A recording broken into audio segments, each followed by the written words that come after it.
when we start doing more hit refresh in the off season. Yeah. You know what I'm saying? So it's recording now, but we could just be talking while I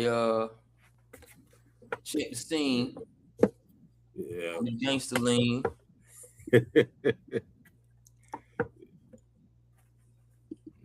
While I check the well, scene. well, I would ask how your week been, but after what happened Sunday, I don't think you're feeling too My week been kind of weak, but good.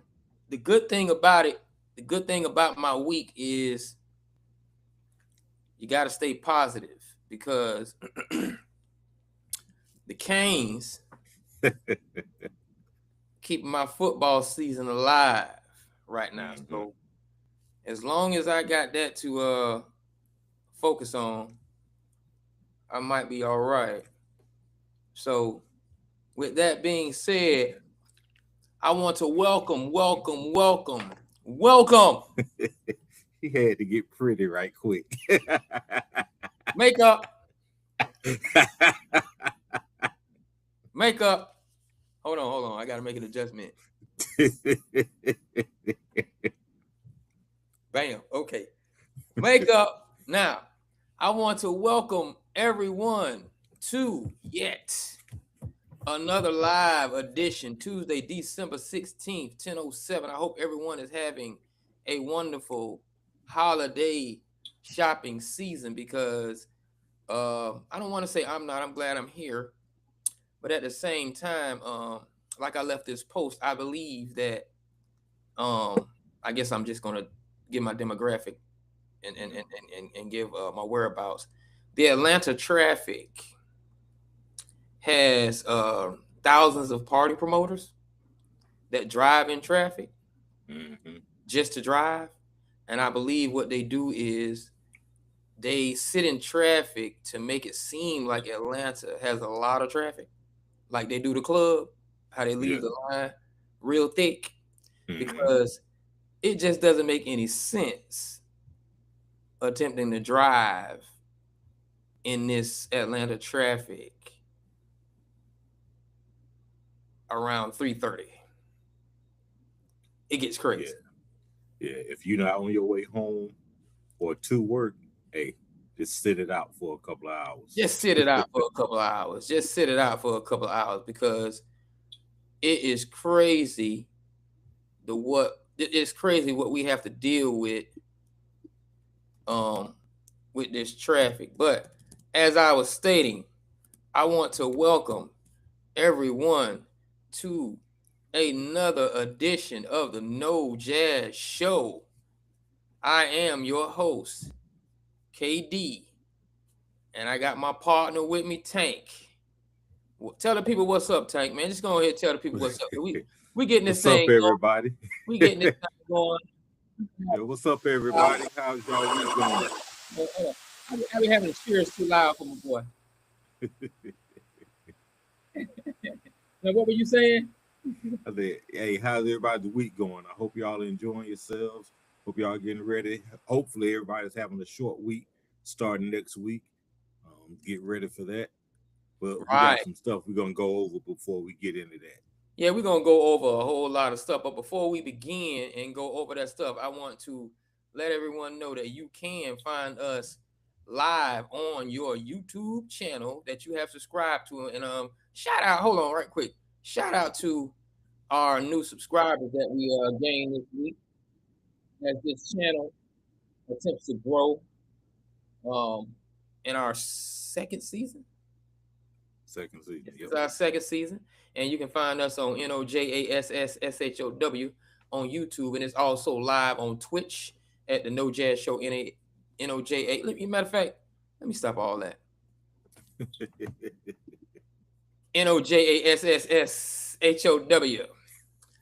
You know, see that live on the bottom of your screen, and also the No Jazz Show on Instagram, and also on X at No Jazz Show, as well as our friends over at TikTok on NOJASS of the same name, SHOW No Jazz Show. And always before we begin, we want to thank the people that pay the bills around here, attempt to pay the bills that we try to prosper and grow further. Light Snack, LYTESNACK, for all of your food needs and food deliveries, breakfast, lunch, and dinner. Always open, and make sure when you order that breakfast, lunch, and dinner, you order from Magic City Wings. And don't forget their motto, don't forget to lick the sauce. And also, as the holiday season approaches, I want everyone to know that you can find all of your lingerie and nightwear needs for your ladies at Quick Visits, QUIKVISITS.com. And again, even though we don't have no bottom special for them, if you get her an outfit and her hair is not done, make sure you order from Virgin Brazilian Hair for all of your hair care needs. You know, I think we're gonna have Tank model a couple of those designs. As he gonna switch it up a little bit for everyone. You know what I'm saying? What you about to say, Tank? I'm quite sure that we probably the only sports show that's sponsored by and tell them about hair. Put me in the mind of Soul Train where you talk about get your afro sheen. Get your afro sheen. We got hair care products, we got food, we got lingerie. I'm here to tell you, man. Food, lingerie, and hair care products for the ladies. You know what I'm saying? 2 out of 3, actually 5 out of 5 or 4 out of 4 involve the ladies. So, you know, for all of our lady or female viewers, how is it? Females, women, like what's the politically correct term? Babes, bras, into sports babes. You know, any of you who may know, you know, dames, you know, any of you that may know how to run a triangle offense, or know how to do play action, you know, and you're one of our female viewers, definitely, you know, we cater to you in our sports programming, and we do not have any intent on leaving you out of the things that we do around here as far as sports is concerned. You know, chime in and make sure you like, subscribe, share, and do all that you can do to support our show, because we definitely appreciate all of our viewers and visitors that come in. Now, we are going to get this thing started. This NFL week that ended last night with the Miami Dolphins looking as if, this is before the game,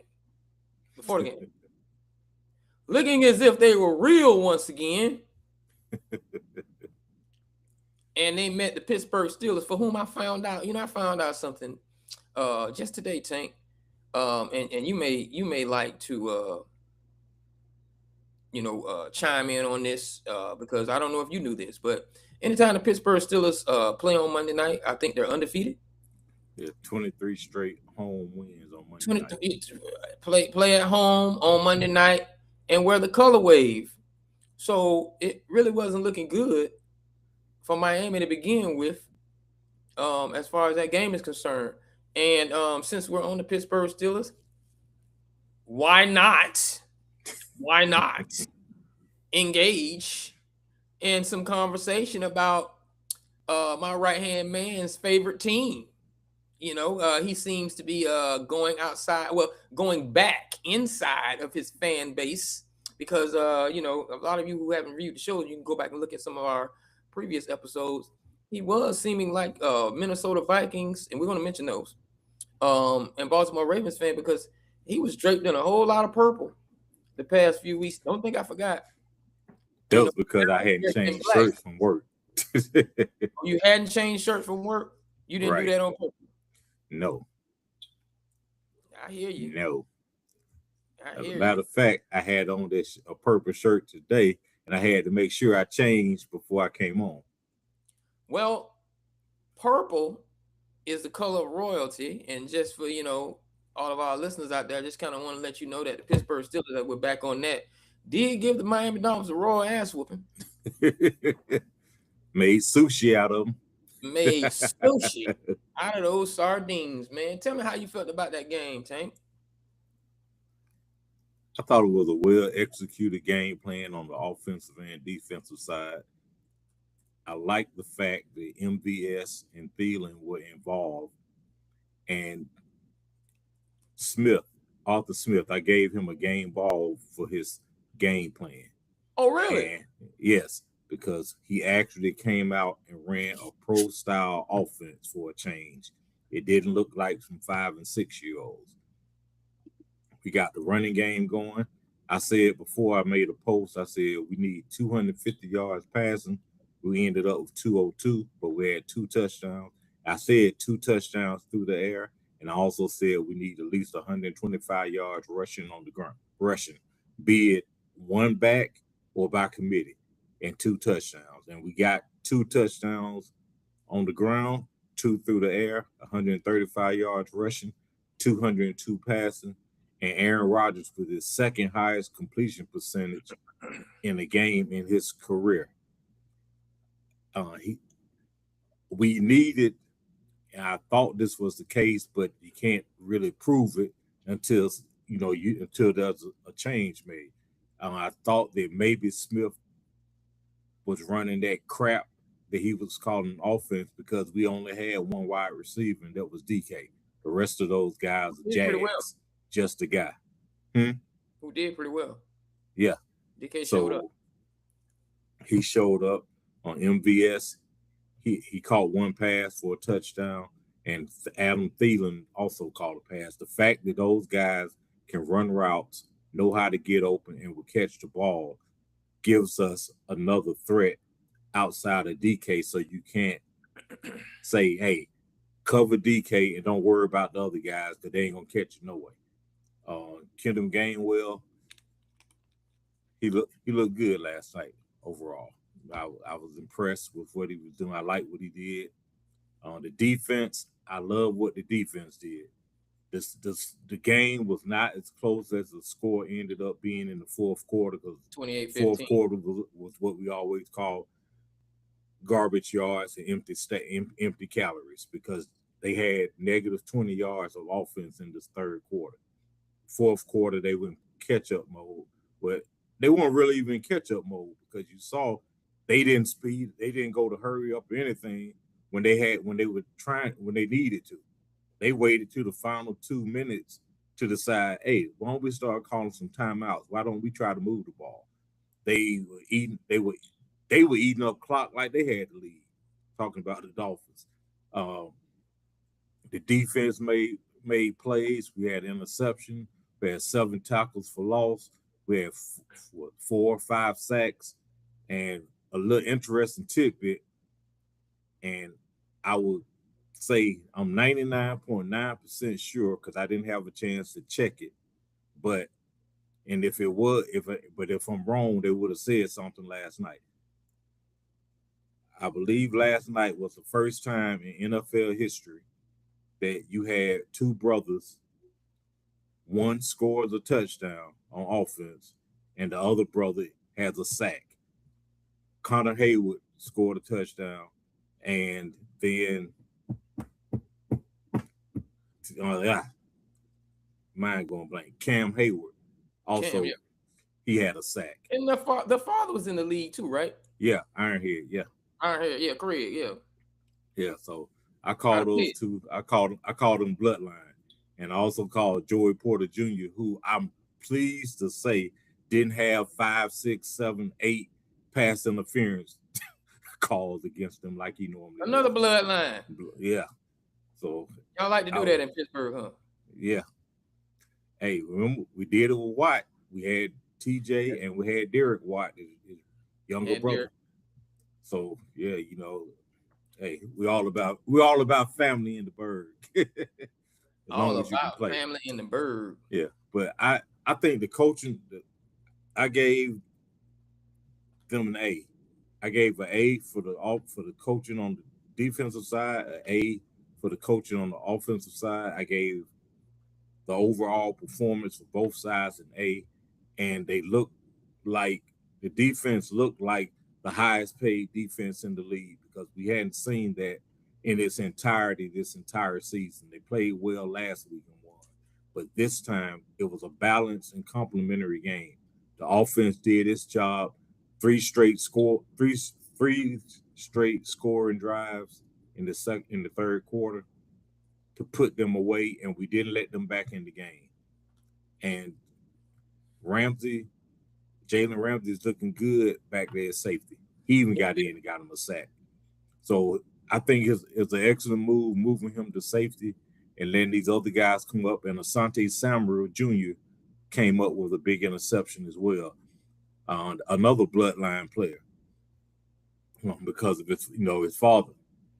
Right. Asante. Yeah. Asante. Right. Yeah. So that might have to be a topic.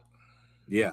And I was glad that they picked him up a couple of weeks ago. And I said, let's kick the tires on him and see what he's got, because he was a very good corner, and a top 10 corner prior to his injuries. And I said, hey, let's go ahead and kick the tires on him and see. You can sign him for cheap, and if he works out, we go ahead and sign him long term.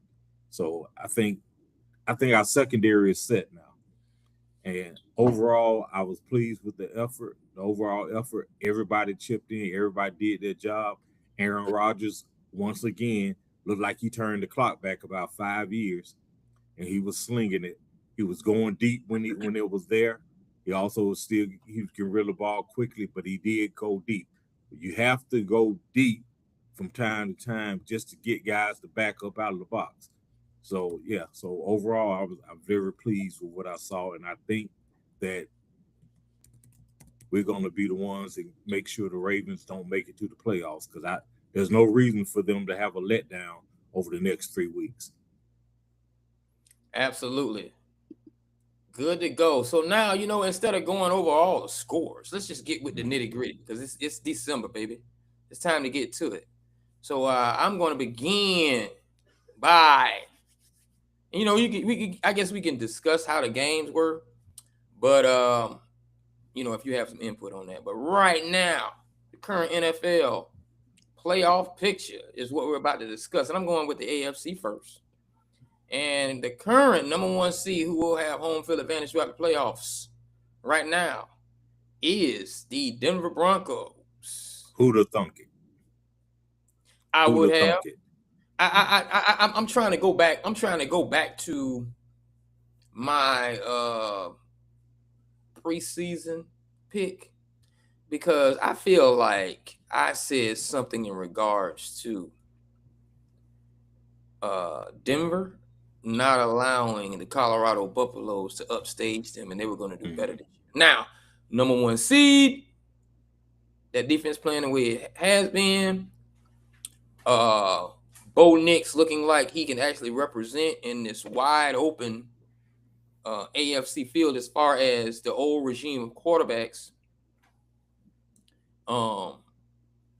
seemingly opening the door for this new regime of AFC quarterbacks to get an opportunity to kick in that door and do something this year, now that they have an opportunity where King Mahomes and the Knights, Lamar Jackson, don't seem well. I know one is out. Right. One is out. Chiefs are gone.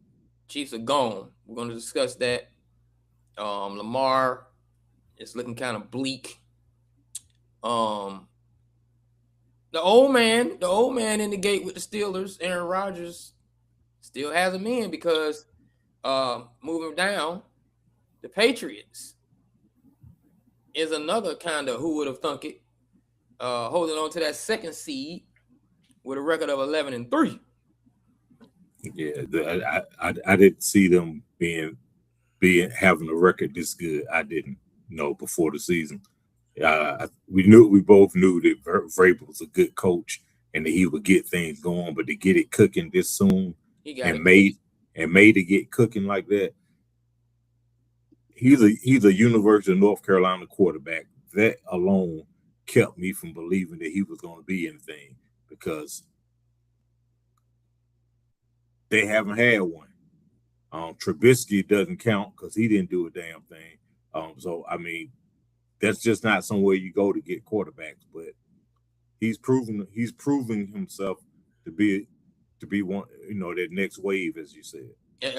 Drake May. Yeah. Drake May. As I always do, God hope I'm here. I give them 3 years. Once they get that film on them, I just kind of want to see if they can remain consistent. I won't say that there is an opportunity or isn't an opportunity for them to Buffalo their way, Kansas City doing what they did. These past 7 seasons is a stretch, but right now, both them and the Broncos are definitely looking like they will be contending as the years progress. Now, another surprise. Shout out to all my people and all the viewers in Jayville. I know they are happy. Trevor Lawrence is looking like we always wanted Trevor Lawrence to look. That defense is not suspect at all. The quiet assassins in Jacksonville are handling their business in the 3rd seed.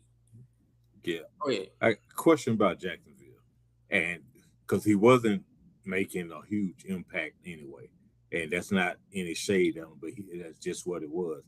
Do you think that maybe they've rallied the troops a little more because they lost Hunter, and all the focus isn't on Hunter now to what's he gonna do on offense, what's he gonna do on defense? Now everybody's getting a little shine. Now everybody is stepping up. We're seeing that their team is not just okay. What's Lawrence gonna do, and is Travis gonna do something spectacular? Because we're seeing now that they've got a head coach who knows what he's doing, and those guys are believing that they're coming together. They're forming into a true team now. And I mean, they walked down the Colts. The Colts were way out there, and they walked them down. Consistently walked them down. Yeah. I won't disagree with that statement as far as, and I don't want to use the word distraction, but it might have been a common case of attempting to find wrinkles, in the offense for Travis, where he can be utilized more to justify what they did to get him. Yeah, to justify what they did to get him, and then when you have that unfortunate loss for the season of him, you just okay. Now we can concentrate on these guys, and it seems to be working well for them. If that is the case. So I won't disagree with the fact that it is some kind of coming together of the minds. Let's fix this offense, because it's not like he was an integral part of the offense, but right. a lot of talent might have been forgotten, attempting to make him an integral part of the offense due to the fact of what he was coming in with, especially with that high pick. You want to be able to utilize that, so that is definitely something to think about. Now, moving right along to your Steelers, who are currently holding down that 4th seed. And I think they're gonna hold on to it. I think you all are gonna win that division. You don't have anybody, breathing down your neck that hard. Don't take your foot off the gas for the sense of momentum, going into the playoffs, and you kind of want to win 2 of these last 3 to maybe give yourself some level of a bye week. The final week, where you don't have to play the starters, and you're not in a position where you have to play a game. It doesn't look like you all will be. I know it's not playing for. I mean, you all could possibly be playing for a better seed. That's a long shot. I don't think we're basically, if we continue, we're locked in at the 4th seed. By virtue of winning the division, if we hold on. Exactly. And I think that helps us, because with the Colts being out of it, being in the hunt now as opposed to in the wild card spot, it gives us a better see a better opponent that we could line up playing a better matchup for us if things stay the way they are now. If things Most stay the definitely. way they are now. Now let's get into the LA Chargers, who are I don't know which one is which, but I will say this. And we're going to get to them, the number one seed in the NFC, the LA Rams. The Chargers are making themselves look like, that every it's like the Chargers and the Rams are the NFL version of the Clippers and the Lakers when the Clippers decide that they want to play some basketball that year. And the Clippers, and I guess what I'm saying is that they split the fan base. Yeah. They split the fan base a little bit. But you do have the 49ers who have a large fan base in LA too, kind of sneaking in there. And we're going to get to them on the NFC side, but the Chargers are definitely looking good in that 5th seed. And of course the Bills in that 6th seed. And I like to bring up the Bills because what do we have? Allen, Herbert, Rodgers, Lawrence, May, and Nix. Mm-hmm. Statesman, you can't call him a statesman, but as far as AFC is concerned, he's the statesman. Yeah. The other statesman in that is Josh Allen, and with his nemesis being gone, the one that keeps him out of that door. This looks like the year for Allen. If you're going to make a move, make a move. Yeah, because outside of Rodgers, Allen is the only other one who has years of playoff experience. All the other guys, and we're talking if everything stays the way it is in the AFC. These other guys, they don't have any real playoff experience. For them, they'll just be getting their feet wet. So we know what Allen is capable of doing when he puts his cape on, but he's going to need some help in the playoffs because it's him and he's got Cook. No, that's it. And it's crazy because sometimes, right. Yeah, it's crazy because Allen, when he puts his cape on and he does those things, it's like, man, he's doing it all on his own. Like he doesn't have any help. But then when they lose and he doesn't, and he looks more like Clark Kent, it's like, well, he doesn't have any help. It's almost a feast of famine when you look at what goes on with them because he generally comes and has his cape on, but he doesn't have anybody to look to help bail him out outside of Cook. Because if the running game gets shut down, who is he going to give the ball to? Because they've got a bunch of nondescript receivers. So I mean, that's the thing that makes them iffy. But the good thing for them is Mahomes is not there this year. And like we say, if things hold up the way they are, there won't be a Jackson there to help to threaten anything. You got all these youngsters who don't have any real legitimate playoff experience. Then you got Rodgers, who, because of his plethora of playoff experience, helps to make the Steelers dangerous. So it's going to be interesting if those two wind up meeting somehow. If the Steelers are able to get things done and they run into the Bills. I don't want them to run into the Bills in the first round, though.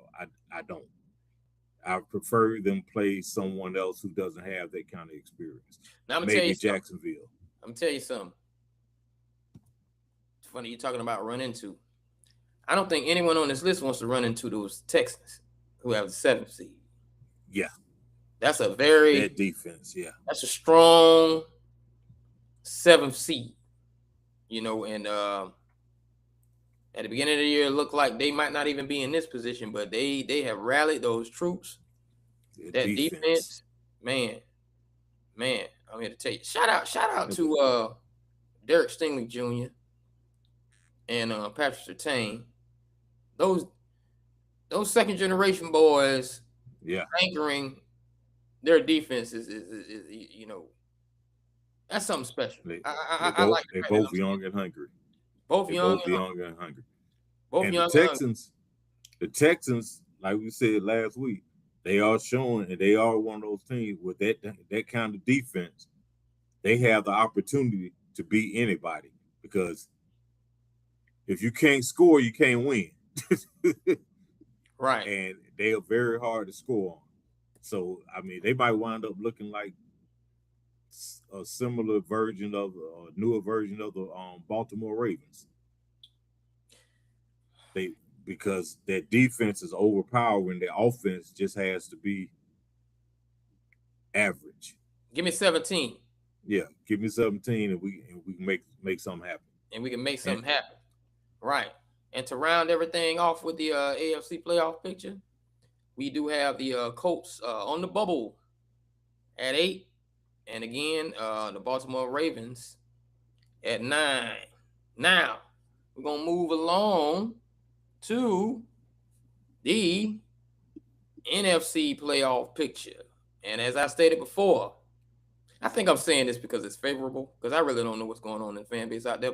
More people might like the Chargers. But right now, because they were the champions before and the Chargers weren't, I'm going to make the LA Rams the Lakers of that fan base, because they do have the number 1 seed and they're looking good. Stafford is looking like, if he can make it to the Super Bowl and match, look at me cross-referencing sports here, and match his buddy with the Dodgers, he may walk. He may tip his hat and go out with a bang if he can get the Super Bowl and win. I think that he's having so much fun playing with Sean McVay, and having been getting beat down so long with Detroit.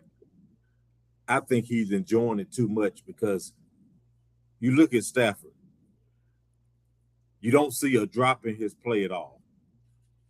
I mean, he hasn't lost any of that elite arm strength. He's reading defenses very well. He's getting them out. He's audibling the right way. He's got a connection he's got a young, hungry, top 10 wide receiver in Puka Nacua. Oh boy. He's made Devontae Adams a red zone specialist, because he leads the league in touchdown catches. And Kyren Williams is a hungry young runner he's making noise. He scores, he moves the chain, but you don't think about him, you don't hear about him, but he's a spark plug back there. And that defense. I mean, he's got no reason. Quietly. Yeah. He's got no reason to say, okay, I'm done playing. Because it's like you leaving, it's like, man, you leaving all this on the table?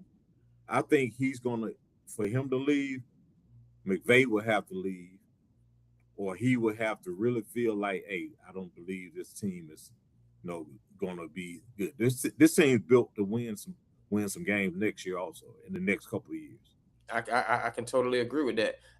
Before we get down to the number 2 spot, which the Bears hold, I just kind of want to ask you a question. Do you think? I mean, I won't necessarily say. I don't want to use the word regrets, because that might be too strong of a word. But do you think that there are times when Barry Sanders and Megatron look at Stafford and the success he's had since he left Detroit, they say, damn, I should have just gave it a chance? Yep. They might not ever admit it to anybody else, but if you are a true competitor and you look at what you didn't ever win it, and you see what's going on with other people, and you, man, I wish I would have done such and such different.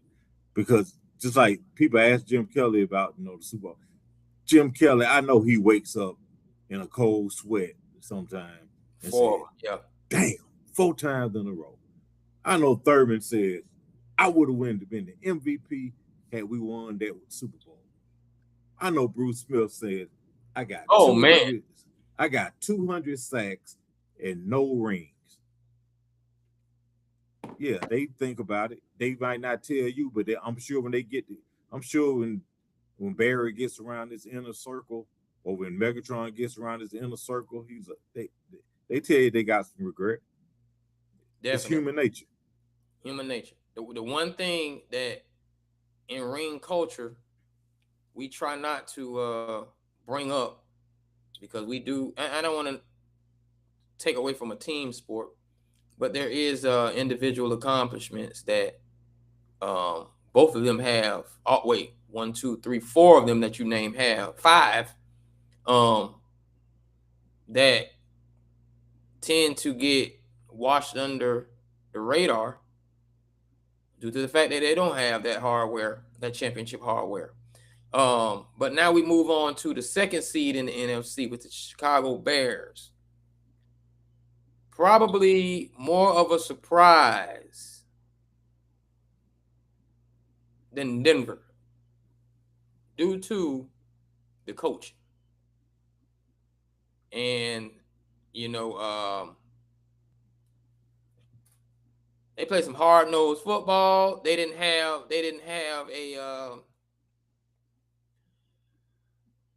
a hard task against the Cleveland Browns this past weekend. Nevertheless, they made Tupac Shakur look very rookie-ish. Mm-hmm. Very extremely like very humbling experience. Yeah. They made him look like what you would expect from a quarterback who was drafted in the 5th round. Regardless if you feel as though he's if you feel as though he should have been a 5th rounder or should have been earlier. The fact remains he was drafted in the 5th round, and they made him look like a 5th round rookie. And nothing wrong with that. He's a rookie. But that's what they made it look like. They made him look like a rookie. And I'm growing pains. Yeah. Sometimes you need to see that level of defense, and then you build from that. So but definitely those I won't necessarily say monsters of the Midway, but they are definitely looking like some true contenders in the NFC. And then we go along to the number 3 seed, which is the Eagles, who also didn't have a hard task. Didn't show that they were on a free fall by losing to the Las Vegas Raiders. Las Vegas Raiders have become the NFL's version of a bye week. Yeah, that's a horrible team, man. And I hate that for that franchise, personally. But they've been good and terrible for 22 of the past 25 years. So you're saying that Randy Watts? Yeah, they've been good and terrible. Good and terrible. Good and terrible. And with the 4th seed still hanging on, however, by a thread with a heartbreaking loss, Tampa Bay Buccaneers. And to be honest, let's be real, Baker Mayfield is normal. When we didn't have those boys, healthy, being around him, fully functional, fully operational. I don't know if you can really depend on Baker to win you any games. Yeah, I believe that something's gonna come out by the time when the season ends that he was banged up, because that team's been in a free fall the past few weeks. And I believe that it's gonna come out because it generally does that. Hey, this guy wasn't healthy, and it's one of those things where you say, well, nobody's healthy this time of year, or if you're not healthy, why are you playing? And but yeah, I think that's gonna come out. Not making excuses for him, but but they've been struggling. They've been struggling, and Carolina is still trying to make some noise. Carolina still trying to make some noise. And they got a cornerback out there too, and that J.C. Horn. Yeah. I like him too. Shout out to me. Always recognizing those guys on defense. You know, I think my second favorite position in the NFL, besides wide receiver, is cornerback. I know your first position is running back, but I like wide receivers and cornerbacks. That's my personal thing. So I'm gonna always like pay attention to some cornerbacks when they are playing well in the league. Now, also as we go down this NFC playoff hunt and picture, we have the Seattle Seahawks. That division is tough, boy. That division is tough. I mean, and we might as well just, talk about the 49ers right behind them in the 6th seed, because that is going to be that familiarity. I don't want to meet someone that I've played, have to play them for the 3rd time, because that's that mano-a-mano game. We know you, you know me. Let's just go head up and just play ball. Yeah. Whatever happens. 49ers, and I know we could get into it a little later, but you're looking at a guy, because of you think about all the injuries that the 49ers have had this year, that they shouldn't be in contention. They should be written off, and basically getting a mulligan because of all the injuries that they've had this year to key players. Right. Yet he's got them in the thick of it. And Shanahan, I would say he's top 5 or fewer as far as Coach of the year. Coach of the year, yeah. Because definitely keep them motivated. Yeah, I mean, week to week.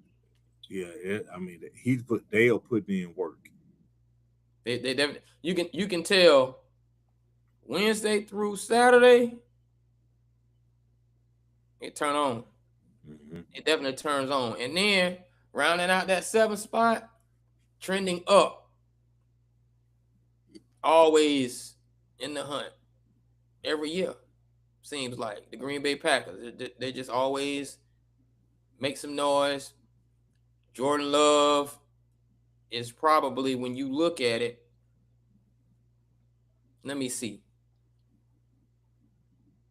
Yeah, Jordan Love could arguably be the 2nd best quarterback in this division, heading for this playoff race. I'm going to go ahead and give Stafford his props, due to the I kind of want to give Caleb his props, but I think he's still young. But Jordan Love can win you a ball game. Yeah, I think he's underrated and underappreciated right now. He's got to get something done. He's got to have another big playoff moment, because we know he had one a couple of years ago against the Cowboys, but he's got to have another one of those. But they think about it, the Packers were in first place before the game started. Because the Bears lost the previous week, and the Bears went from 2 down to 7. Now you got Green Bay down at 7 now. 7, and then now they had 2 for one loss, and that's how tight it is in the conference and in that division. And you didn't mention the Lions, because the Lions they're just in the hunt. Yeah, they're on the bubble. They back on the bubble with the Panthers, and it's hard due to the inconsistency that the Lions have. You just don't know who's going to show up to give Jared Goff the nod over Jordan Love. Yeah. So it's definitely something that's going on in that division. Now we're gonna move on to the Heisman. We're gonna move to college football. And congratulations to Fernando Mendoza. Yep. Fernando Mendoza, the 2025 season Heisman Trophy winner. But the question is, did they get it right? Quarterback out of Indiana, right? Yep. Is he the first? Is he the first Latin quarterback? First Cuban. First Cuban. Jim Plunkett wasn't Heisman, right? Jim Plunkett, yeah. So that'll be the Plunkett. first Latin. Mm-hmm. But the first Cuban, Mendoza. What do you think about that decision to make that quiet Heisman? You know, I missed the ceremony, right? I thought it was this. Yeah, why it's the pool, and we talked about last. It was very underwhelming because nobody just jumped out at you like, oh man. And there was the interesting storyline was Mendoza being in Indiana, who is the losingest college football program in the country. Not losingest, yes, in history. Wow. In history. They've got what, three conference championships in their history. And they're one of the oldest schools out there. Thank God for basketball. Exactly.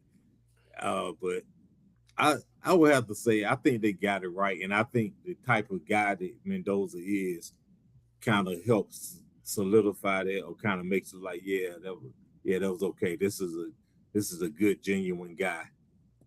He's all about team, and everything he talked about was about the team and about what his family means to him, and also what this means for the university, for Indiana University.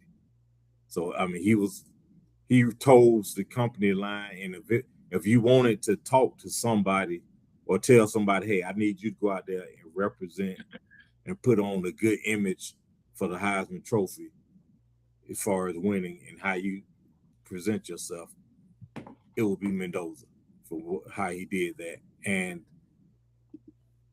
what's the name? Pavia, Vanderbilt's quarterback, man, that was classless. That was classless what he posted the next day about after not winning the Heisman. Granted, you did something special at Vanderbilt, because after he leaves, I don't believe you're gonna see much from Vanderbilt for another 4 years. It's gonna take another full cycle. It had a level of, I don't like to call people name out, but it had a level of Skip Bayless, Vanderbilt arrogance about it. Like it seems like that's how the students are though. Yeah, it's like, it's one of those things where, and he's doing that, and you're like, okay, you do have an argument that you could have won the Heisman, but at the same time, like, pipe down, dude. You're Vanderbilt. Shut up. You're Vanderbilt. And they do that as a university. We're Vanderbilt, not Tennessee. They do that. Yeah, but it's like you don't win in anything like with consistent. Yeah, you don't win consistently in anything. Maybe lacrosse or maybe badminton, but I can name probably Brain Bowl. I think I can name 2, possibly 3 players from Vanderbilt that I can recall being drafted. That's Cutler, Matt Stewart, who played linebacker with the Falcons. That's probably the first and last time you hear Matt Stewart's name brought up, unless he's actually on somebody's broadcast or hosting the show. And there was a wide receiver. I can't remember. I believe his last name was Knox. But Vanderbilt does not put people in the NFL. You go there to get you a degree and get you a nice 6-figure job when you graduate. So, dude, pipe down. Jay Cutler had that level of. Jay Cutler was like that too. Like that's just. Yeah, and you saw what Jay Cutler ended up being. Right. So I thought that was classless. But Mendoza, I mean, I would say you have to say they got it right, because Love from Notre Dame, he scored a lot of touchdowns, but 1,300 yards. 1,300 yards. It's not Heisman Trophy. And we've seen what record-breaking number of yards can do. Yeah.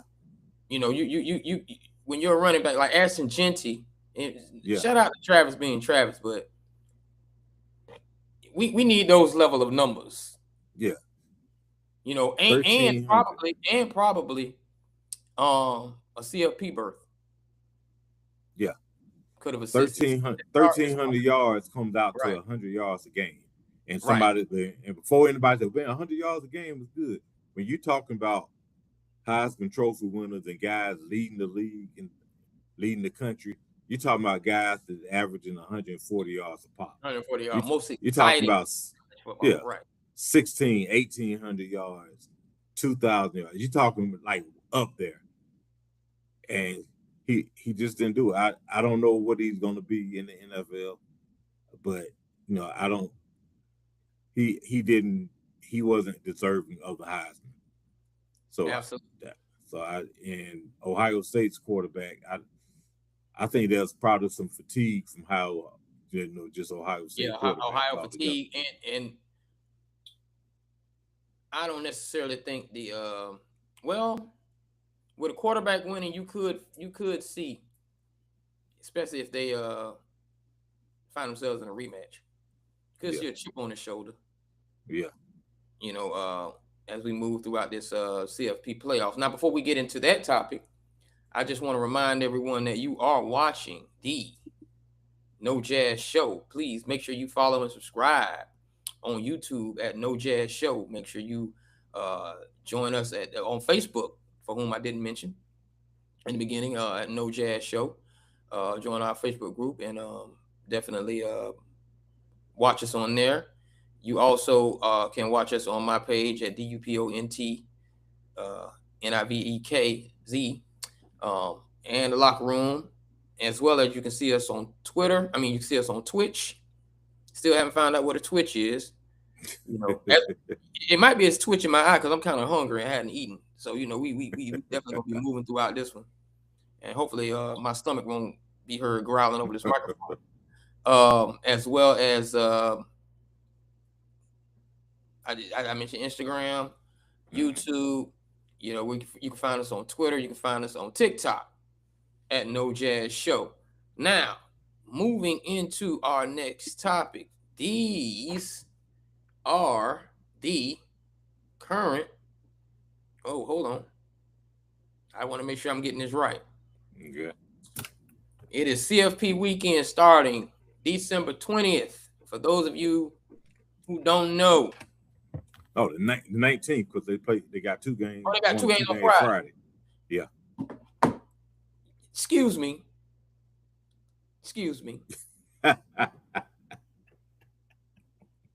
And you do spell the word excuse EXCU. SE. And I'm kind of showing my bias towards the University of Miami Hurricanes by acting as if the CFP starts on Saturday at 12. My bad. Nevertheless, it does start Friday. And it brings us into our next topic, which is, hold on, doing that wrong. It is CFP weekend, college football playoff weekend. Who do you have as far as any upsets coming up this weekend? Who do you think could I'm gonna tell you something, man. Before let me shout out to them boys in Tampa. Florida, man. I have you biased, but I know my mother is very proud that her Bulls will be in that 12 seed representing. Wait a minute, hold on, I'm looking at the wrong thing. I'm looking at last year. My bad. Yeah, yeah. The Bulls aren't in it. Yeah, the Bulls aren't in it at all. Hold on, I got that's what took me off. That what took me to the wrong spot. Here we go.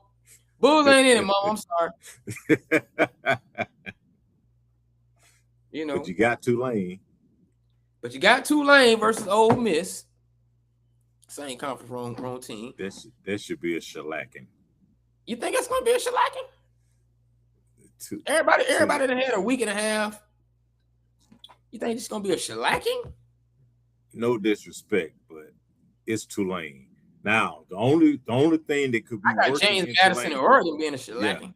Yeah. Okay. The only thing that could be working in Tulane's favor is Ole Miss lost their coach, and they're probably in a state of flux because the coaching staff is gone. You know, all of that. That could be, or that could make them circle the wagons and be even more focused. But talent-wise, they should be able to run Tulane out of there. Now, so I don't see that upset. Would you consider? I know I would be upset, but would you consider Texas and University of Miami beating? I wouldn't be upset if they won. I would be upset if they lost. But would you consider UM beating Texas A&M an upset? I mean, from a seeding standpoint, it could be defined as such. 10-7. I don't think it could be considered a mild upset, but not because it's going to end up being a close game. It could be a mild upset, but I don't foresee it being something like, man, we never saw this coming. I think it's going to be a competitive game, but I'm hoping that Miami loses, of course. But of course, I think it's going to be a good game. Now, but the game I want to see though, because you mentioned it. Oklahoma, Alabama. Oh, I don't really see any real upsets but I would like to see this upset. It ain't gonna happen. I would like to see James Madison beat Oregon just for the heck of it, just because hey, everybody's mad that they're there. Nobody thinks they ought to be there. They played and won their way in, but nobody thinks they should be there. I would like to see them win just for the heck of it, because we talked about it 2 shows ago. From that level of competition, can they ever win a national championship? And I said I don't think it's gonna happen. And right. I don't think it's gonna happen at all. But I would like to see. That's an upset I would like to see, just for the headlines and to see the look on those guys' faces and all of that. And what would be interesting, I know it's not gonna happen, if James Madison were to end up playing, were to somehow meet Indiana in the game. Their former coach, right, and those players he brought with him from James Madison playing against, that would be interesting, but that's not going to happen. But yeah, but I would like to see James Madison win one, just for the heck of it. It ain't gonna happen. What do you tell your team? Being realistic. If you living in the real world, you're the head coach, and your job is to get your team ready to play. And hey, we got a chance to win the playoffs. That means we're in this thing to win a national championship. We got to go out here and take care of business. Or do you tell them and get them pumped and ready to play and try your best to have them believe that they can win? Or do you just, hey guys, just enjoy the experience. Just everybody stay healthy. Don't nobody get hurt. Play within your limits, and let's see what happens. But going in knowing that you're gonna get tore up by about 50 or 60 points. If you can keep it close to 30, you did good. I think he was. James Madison was a former president, right, of the United States, right? Yeah. Yeah, that's pretty much all James Madison's still gonna be known for.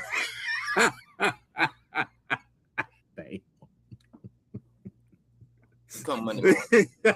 I was waiting on you to say something profound about what you like. Look, I can't dig that deep.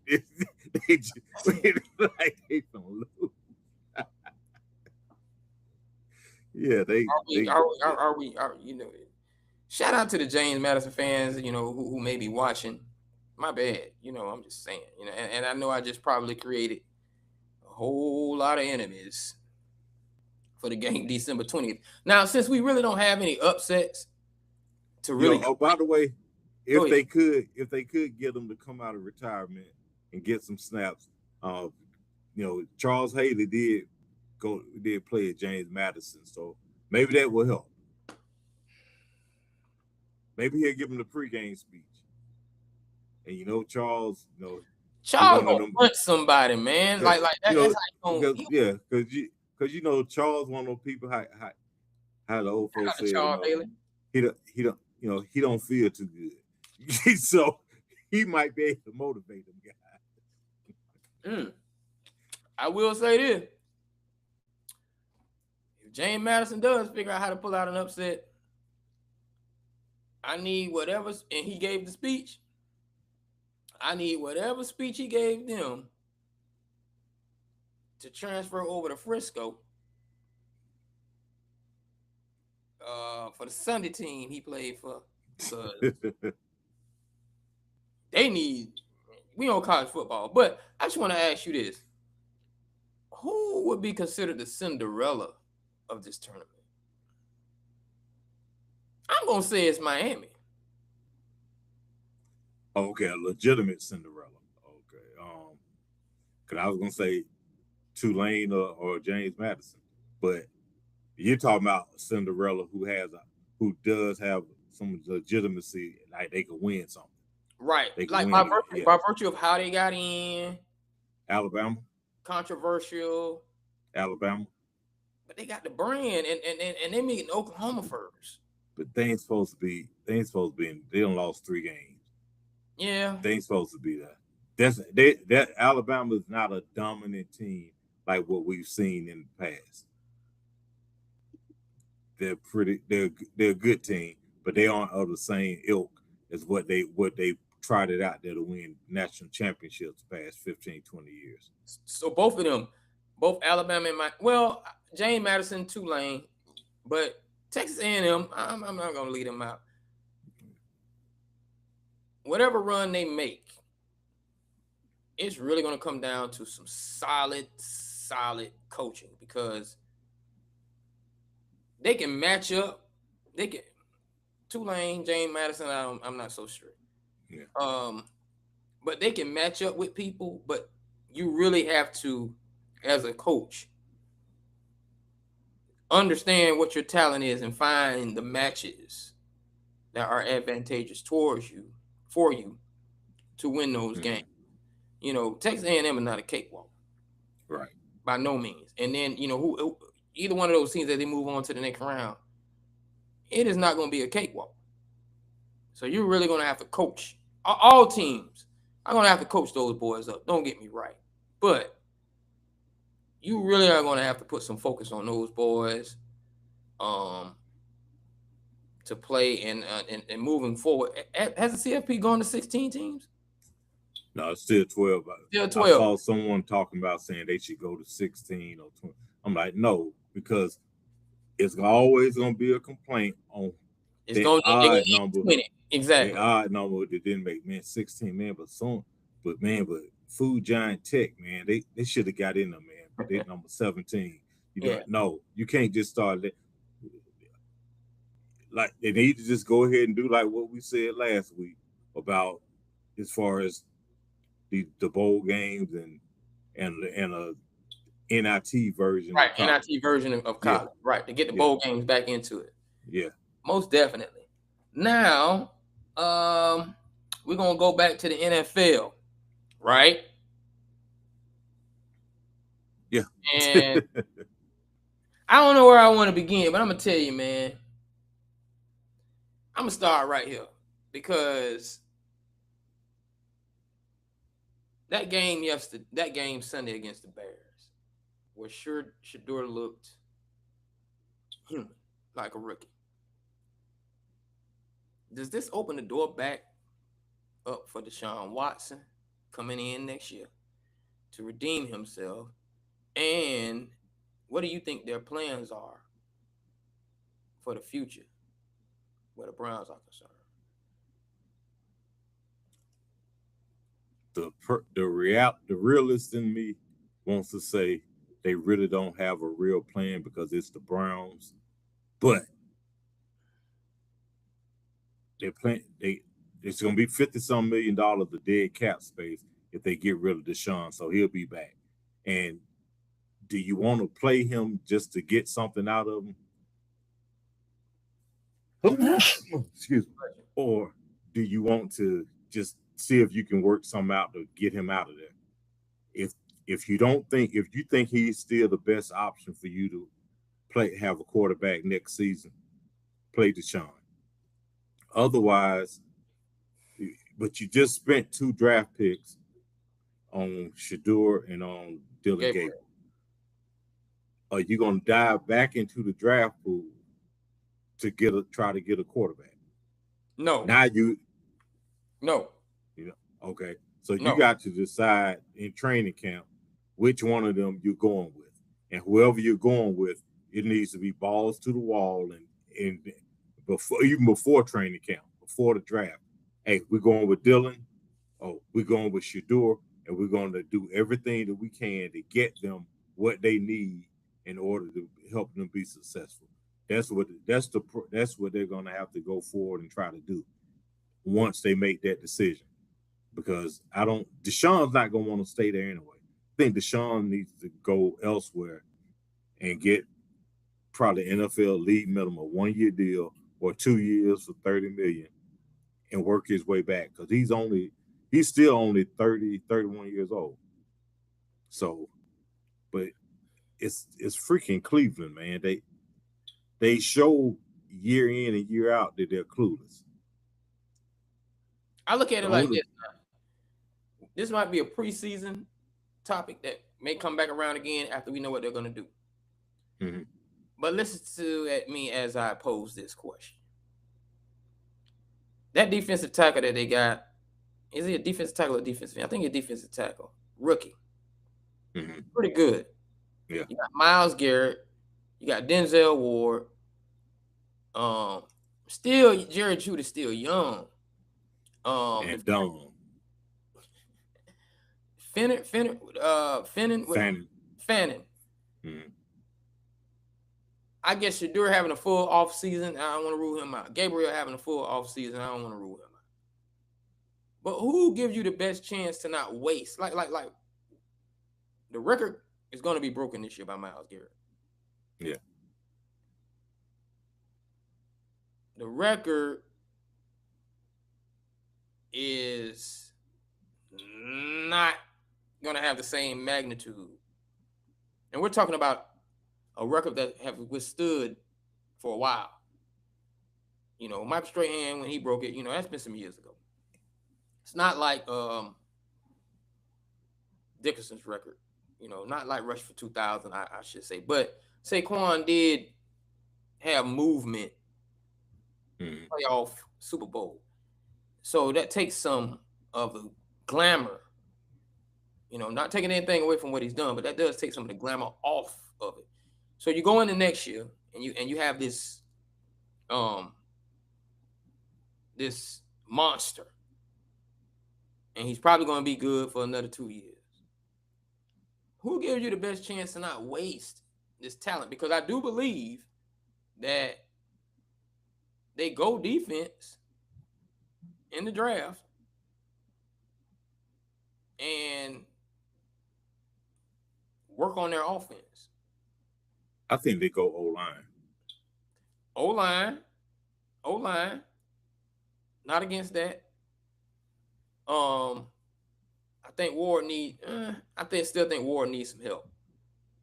Maybe even at safety, but you can still get that some late rounds if you go O-line first. Definitely got to protect your quarterback. Definitely, no matter who's in there, you definitely want to protect them. So, moving forward, do you see it being Shedeur? Can Shedeur get dealt? somebody might say, depending on what they see the rest of this season, somebody might be willing to offer up they got him for a fifth. They might be willing to give up no, I wouldn't give up a 4-4. Unless you think somebody could be willing to give up higher than the fifth if they believe that he can be their quarterback of the future. That's the only way he's going to get dealt. But it's going to be a lot of movement for quarterbacks, and he's not at the top of the line, head of the line for that. I don't think that he's going to get dealt unless they go with Gabriel. Then they could figure it out. Or if they go with Shedeur, they might be able to deal Gabriel. But I got to see some more out of Shedeur before I say, hey, give him the keys and let's try to grow with him. Because at the same time, you don't have much invested in either one of them, so you can stumble around like they've been doing for another year or two till you see if someone else is more feasible as your starting quarterback of your franchise quarterback. Which acts as a great segue into my next question. What QBs will be in new cities next season? Now, there are some needs.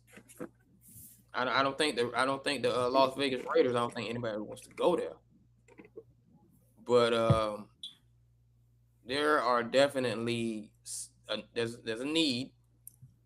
And I think there has been some guys that have played pretty well that will do better in that situation. But what QBs do you see being in new cities next year? I can see Mac Jones being a starter somewhere after what he did this year with Frisco. With Frisco, yeah. Right? I think he's going to get a shot to be a Sam Darnold.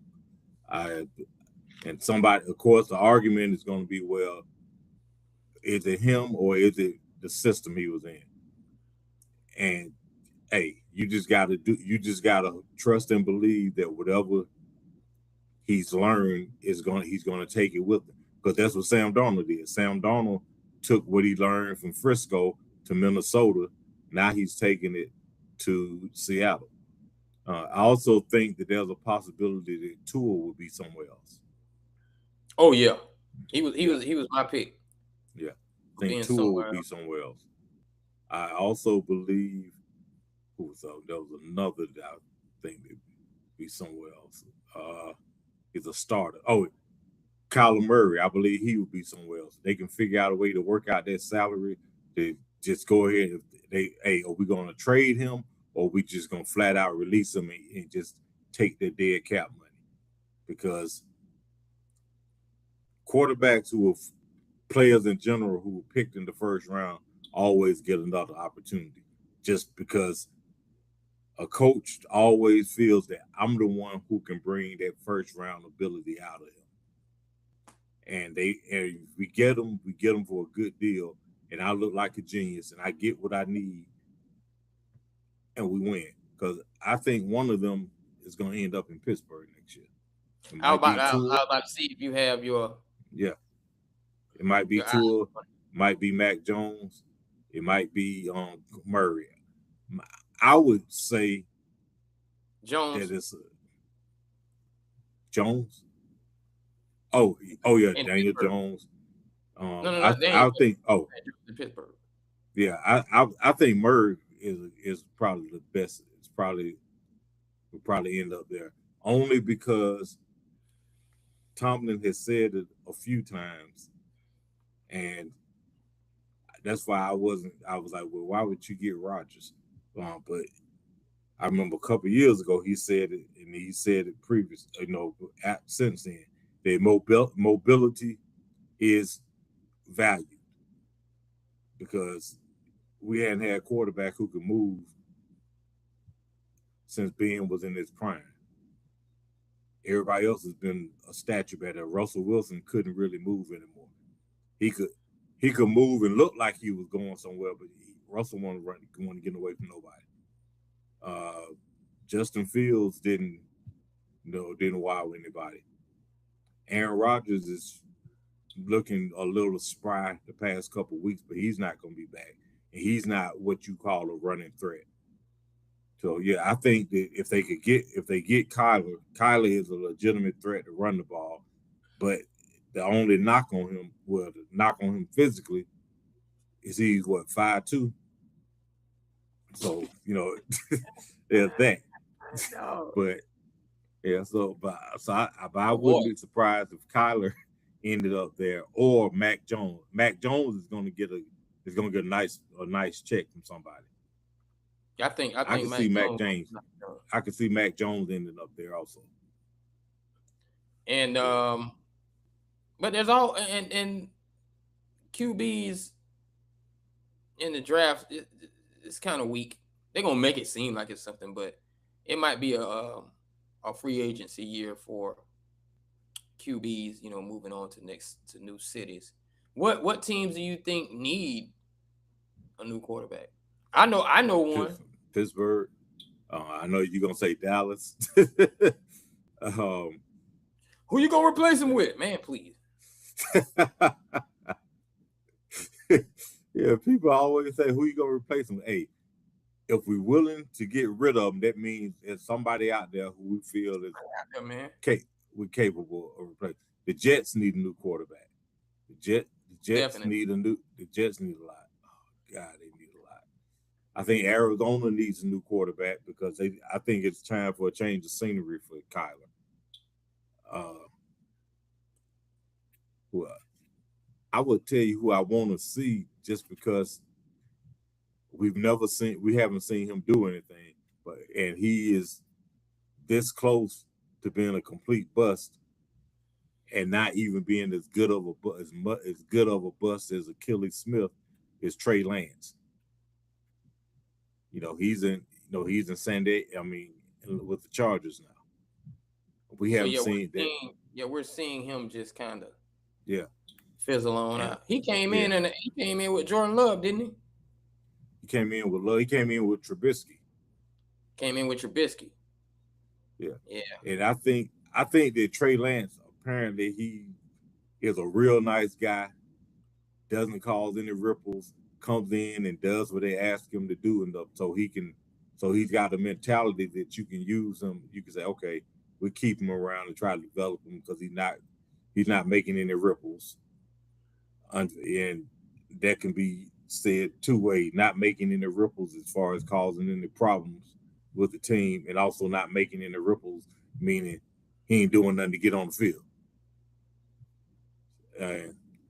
I think the Falcons might be in the market. I was about to say the Falcons might be in the market, and this is not me giving up on Michael Penix Jr., but the Falcons might be in the market for a Band-Aid.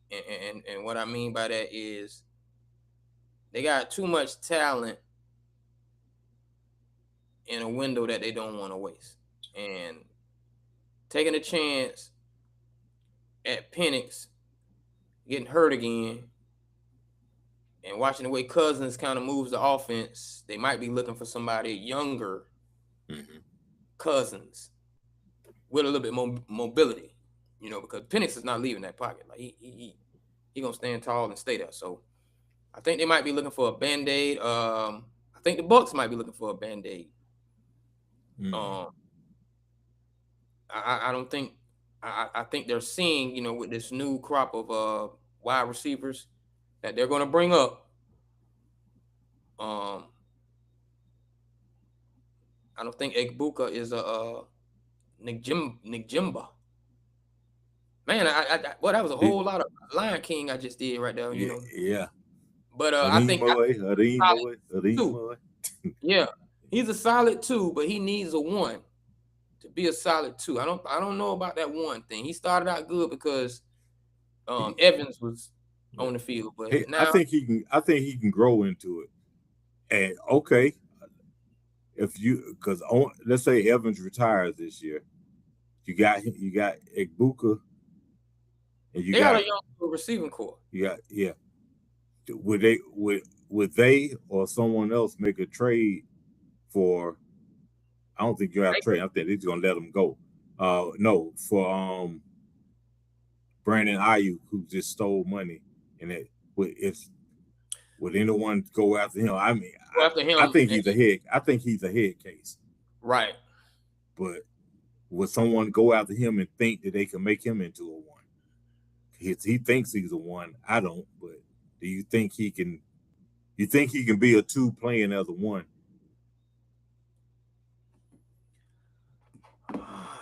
Hey, I'm a 1, really a 2, but I'm playing like I'm playing in the position of a 1. So don't expect one productivity out of me. Expect two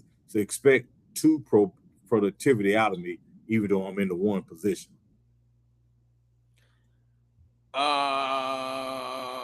That's tough. Because IU, he's one of those that had that season when he was getting those numbers and he was arguing 1 money, but he really wasn't a 1. He really wasn't a 1, man. Like I don't know about him. I see the name, but I got a question. When did Henry Ruggs get out of jail? He just got moved to a higher security facility for some foolishness in prison where he was. Okay, well, there was that. But I believe he's eligible to be out sometime next year, sometime in 26. Sometime that's when they're expecting him to be out. Right. If he hadn't had any issues, that's something that a project someone could bring along with a young core like. Ooh, is the NFL gonna be willing to take on something like that? Man, the NFL can wash anything away. Because remember, it's not like he was an elite player. Well, he didn't get an opportunity to be. Well, you know what I'm saying? It wasn't like he was an elite player, and we're bringing you back because he didn't have. He's not Plexico. Before he's not Plexico in Pittsburgh, and he's not even Dante Stallworth. Not Dante Stallworth. He didn't become Dante Stallworth either. He's not Leonard Little. I'm thinking about guys who were convicted of vehicular homicide, vehicular manslaughter, and came back to play. I'm just talking about people that even just went to jail and took on that situation. Because he's still young. 25, 26? Yeah, he's still young. So and he was drafted as a 1. You know what? I'm gonna say this, man. Jalen Hurts gonna have somebody behind him too in the hunt. I think all that noise coming out of Philly have some people like this is gonna end up being my job if I continue along this path.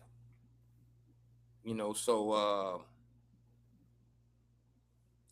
think they might get another backup. I think he's safe. I don't think Sirianni is gonna do. But I think they're gonna get a back. I think they're gonna get a backup that is like for instance,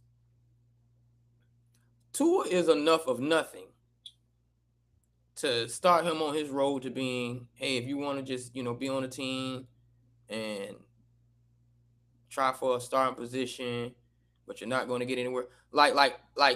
Wait, hold on, wait. Did you say he's enough of nothing? Yeah, he's enough of nothing. He's enough of nothing. Let me write that down. I'm gonna have to use that some other time because I ain't never heard that before. You never heard enough of nothing? You are enough of nothing. Oh God!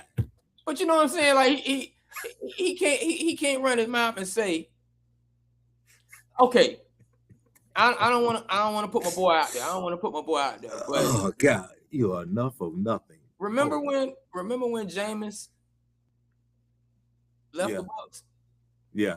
He was enough of nothing. Enough of nothing. Yeah. He was enough of nothing. Yeah. Where he didn't have an argument to be asking Yeah. by But being a just starter, but he needed to be happy. yeah. Oh God. Enough of nothing. Oh God. Oh. Amen. Whew. Well, if he Oh. sat behind Hurts, and boy, wouldn't that be something to have Tua behind Hurts? That would be a psychological. Man, to see them those two back together again. That would be a psychological Yeah. battle there. Like and Philly, the Eagles are all for some bullshit like that. Yeah. Wait a minute, you got me pulled in the national championship game. You came in and won it. What? Oh yeah, man. See, you just being messy. But you see where I put him. You see where I put him. Yeah. But in messy. Your inner 50 is coming out. They messy. Your inner 50 is coming out. my want to see another NFC East team in shambles and going through things is coming out. What? Quick question for you, because this just really irked me. And I just thought about it. It irked me because I guess I'm a purist. As far as football, I'm a purist. I'm a traditionalist. I can deal with things being changed or whatnot. But when you were young, like in grade school, and y'all took the football in the backyard, and it wasn't enough to play a full game. Go ahead. And y'all just threw the ball up and tackled whoever caught it. What did y'all call it? I'm gonna tell you something. What did y'all call it? Shout out to Bijan, because I know you didn't mean anything by it. Yeah, exactly. But what did y'all call it? We didn't call it. We didn't call it smear the queer. Yeah, it depended on where you grew up in the country. Demographic. We called it pick them up, bust them. Okay, so we called it throw up tackle. No, we called it kill the man with the ball. Kill the man with the ball. I heard that. Pick them up, bust them was what we called it. Yeah. I don't think that he should have even apologized for saying it, because he did not say it with any malice and intent. It wasn't talking, and that's people who never played. Those are the people who complain, people who never played, people who have watched games, and they just, I just like to watch. I don't know what I'm talking about, but I like to look at it, because he basically was telling you, hey, we used to play smear the queer. Backyard football, we called it smear the queer. You throw it up and you tackle the guy. And I think it should have been left at that, because there was nothing that he meant by that. I wouldn't have apologized. I'm sorry. Y'all can tell me what you want. But hey, if I'm gonna lose the sponsorship, I'm gonna lose the sponsorship. But I think in his apology, he should have said, hey, where I'm from, when we play this game, when it's not enough of us to have even teams, we throw the ball up in the air, and whoever catches it has everybody after them trying to tackle them. We called it this. In other places, they call it such and such. That's what he should have done if he was going to say something. A very rough sport. A very rough sport. And it's where you find all of your athleticism and your juke. Yeah. And your toughness, because you're definitely trying to see, especially when that ball hit the ground. Yeah. Who was man enough to put his head down there, because you finna get hunters looking for you. When you play that, I'm gonna say this. I'm gonna say this. We have enough history going on in social media. Mm-hmm. I don't think he meant anything by it. Exactly. In the moment, I don't think he meant anything by it. So I can't necessarily say, man, in that position, you need to watch what you say. I'm just gonna say this. With all of these hypotheticals going on around here, as far as history is concerned, we are in an era where we are paying attention to, on subject but off subject, we are paying attention to the second stanza of the national anthem. What it really meant. We are looking at theories on where pig skin came from. All this stuff is out there. So, if someone wants to really be dissected, I'm just playing devil's advocate here. Mm-hmm. I don't think by the time you played, did you use smear the queer? No, we called it kill the man with the ball. Kill the man with the ball. So, and here's what I'm saying. We're from an era where we're not thinking about that, right? We're not thinking about that. But when you start really dissecting it,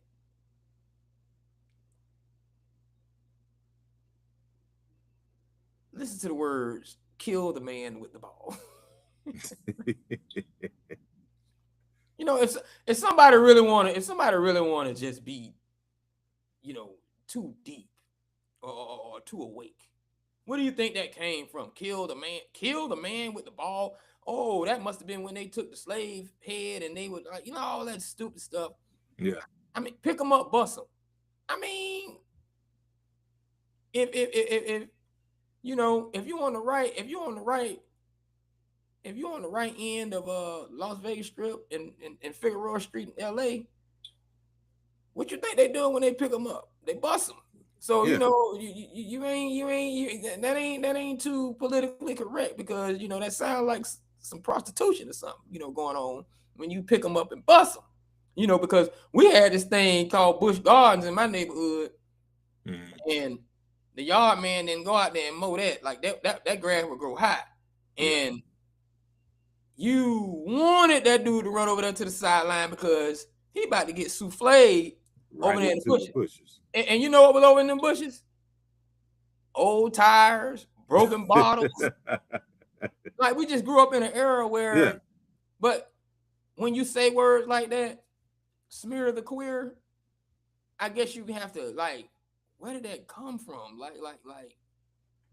Yeah, but you also somewhere. I know he didn't mean anything by it, but you also don't hear people. You don't hear that phrase outside of playing that game either. Right. Yeah.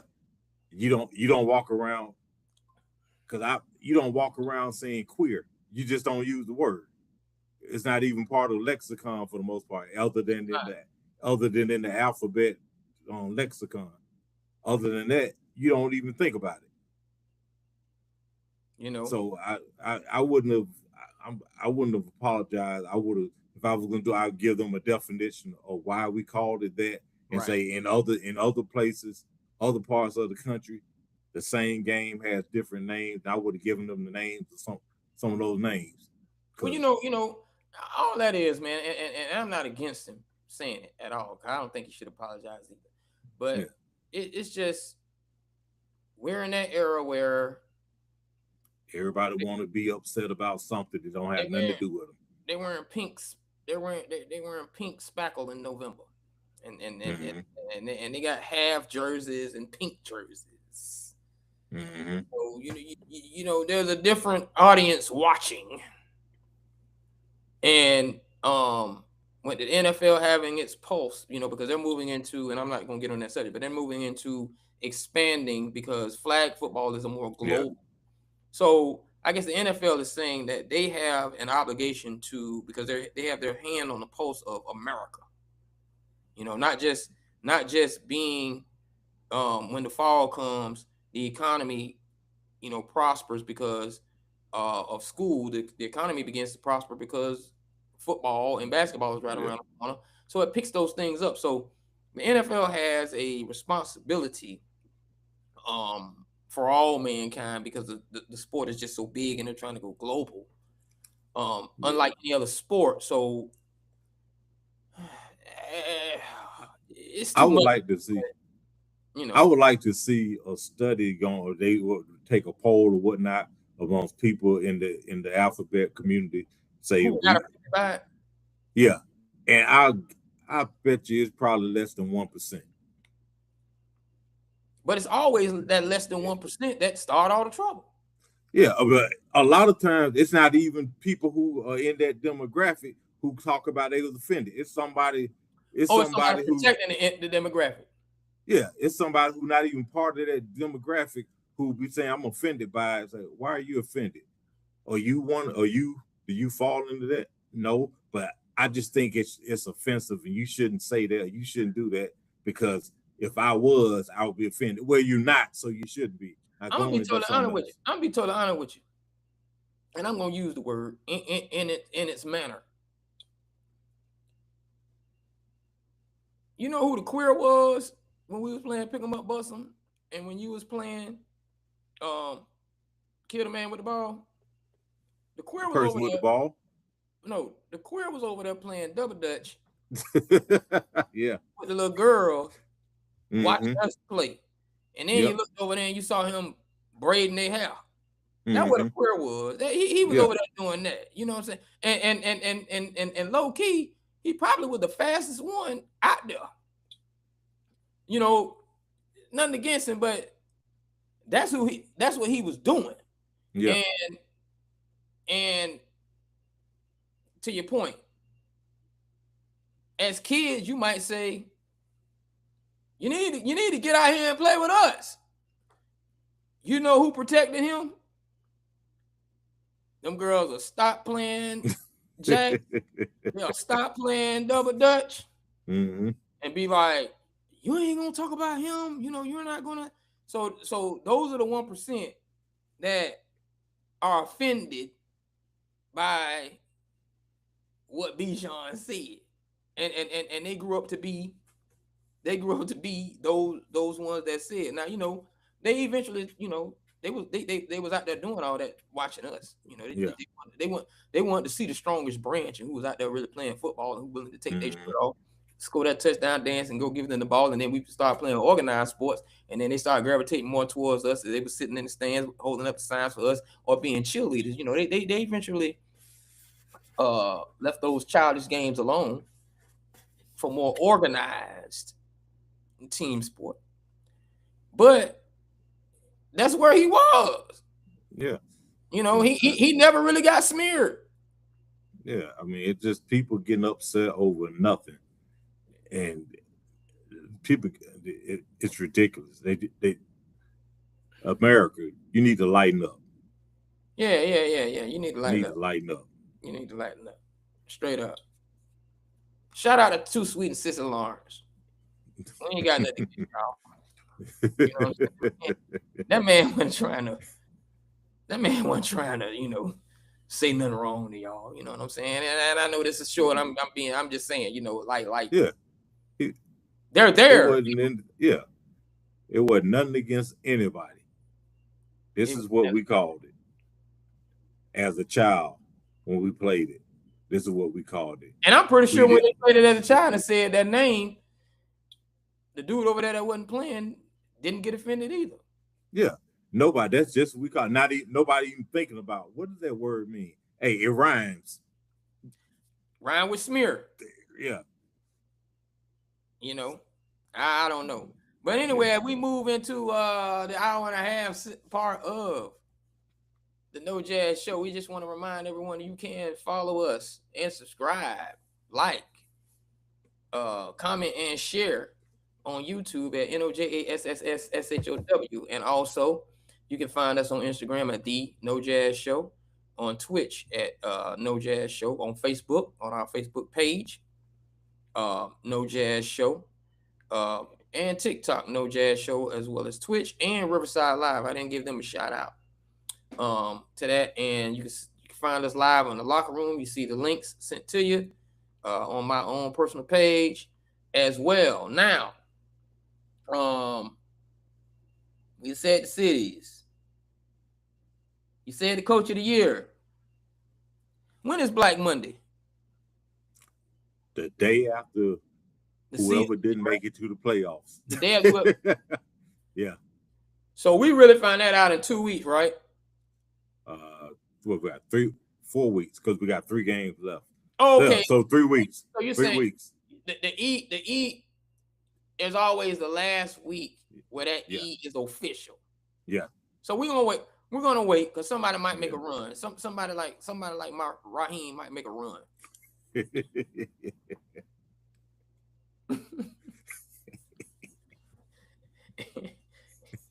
And not end up, you know. Shout out to my boy. I'm just saying, man. Like, you could win though. Yeah. Good win against the Bucks. He gonna sit.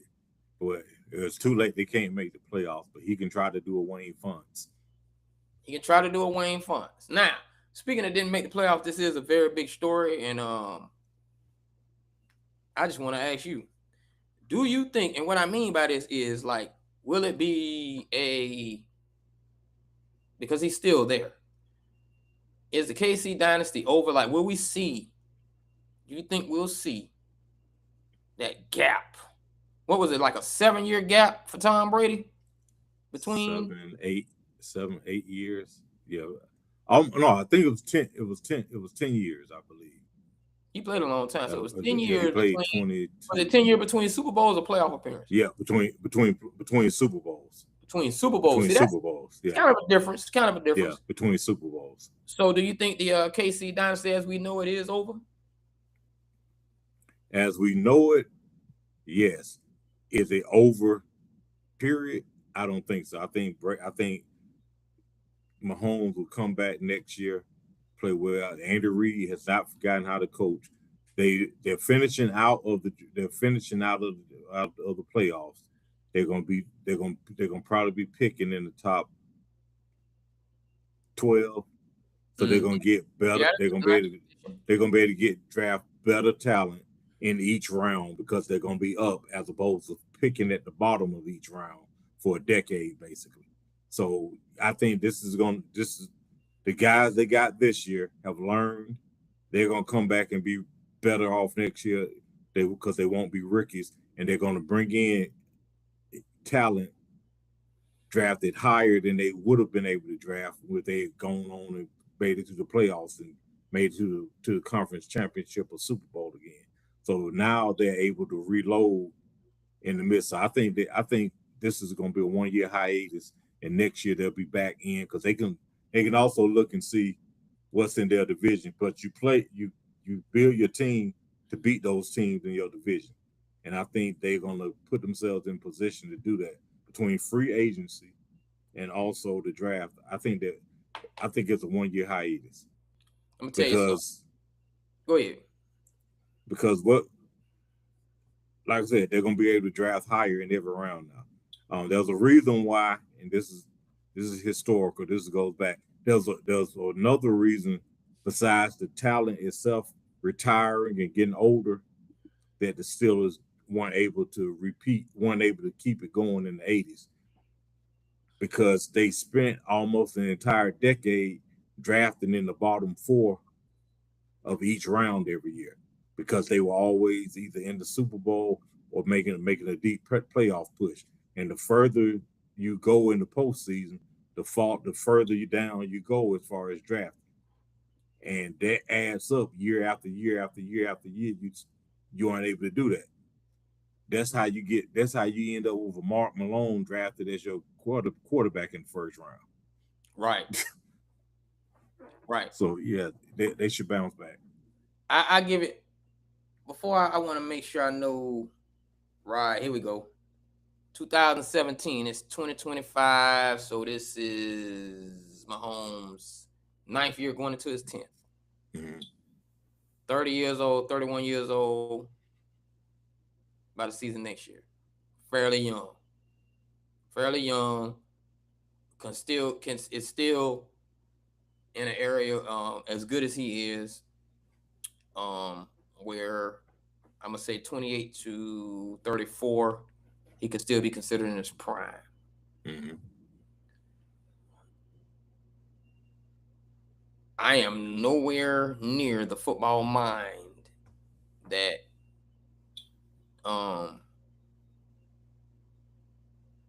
Andy Reid is. Mm-hmm. But I do believe he realizes that Patrick Mahomes is in that stage of his career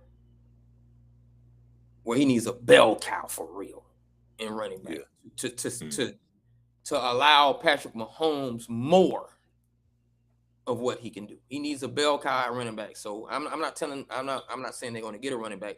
I'm just saying that if he gets that guy that becomes the focal point of the offense. Young running back. The dynasty starts all over again in another direction behind him. I think he more than likely leaves those little wide receivers alone and goes and gets him a big boy. I think he goes out and says, let me grab me a 6'4", 6'5" juggernaut out here on the outside. Because yes, I like speed, but they brittle. And I barely have them. I can't move forward. I can't move forward in a division that has the Chargers looking to be better, especially with the coach they have in Harbaugh, and the Denver Broncos looking to sustain what they have. I think they go bigger because both of them got some secondaries out there too. Yeah, that's bringing wood. You know, so you think about that. Of course, Kelsey's replacement is needed, but I don't think you try to find the replacement in the tight end. I think you go on the outside, and I think that like he just needs that. Remember how Gronk and Hernandez was the rekindling of that 10-year drought? Yeah. You know, even though they were tight ends, like but you could use them to do some everything. They became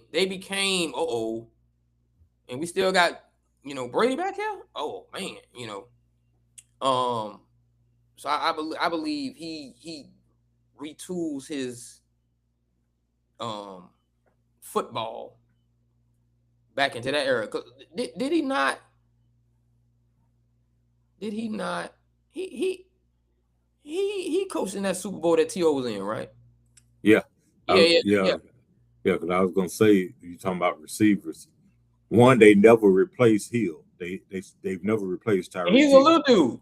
Yeah, but also remember, every year, those 4 or 5 years they went to the conference championship and lost, it was always Andy Reid needs to get a number one wide receiver. They tried to get around with Fred X and with what's the other dude name? Dude from UCLA. No, Fred X, and it was a bunch of Fred also rans. Yeah, but also exactly. Yeah, a bunch of also ran, a bunch of not even two, a bunch of three. They had the guy you mentioned, that got into the vehicular homicide situation. Was Stallworth there? Dante Stallworth. Stallworth. He played with the Patriots. But I thought he Freddie Kitchens. Who was with the Eagles when he ran over the dude coming from the club? I thought that was Stallworth.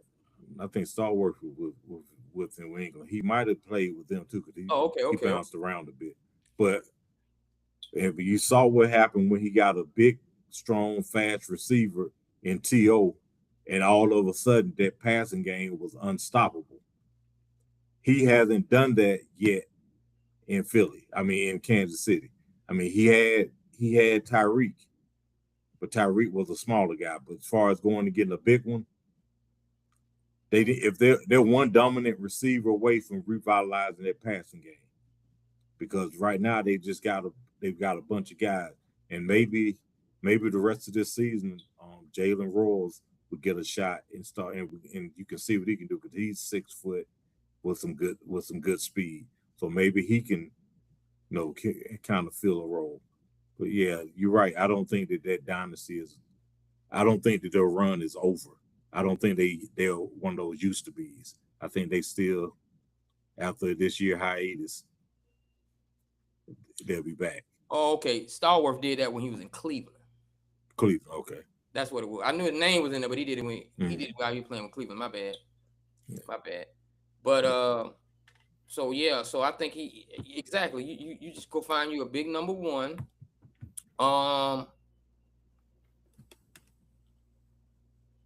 AJ might not be happy in Philadelphia. Man, AJ better take that money that they offer him again and keep his butt right there because he goes somewhere else. He got him a ring, so he might be happy. But he goes somewhere else and it is the man undoubtedly and ain't winning no games. Find himself in a Myles Garrett situation, and then he gonna really be pouting. You don't want to be that. And matter of fact, speaking of Myles Garrett, our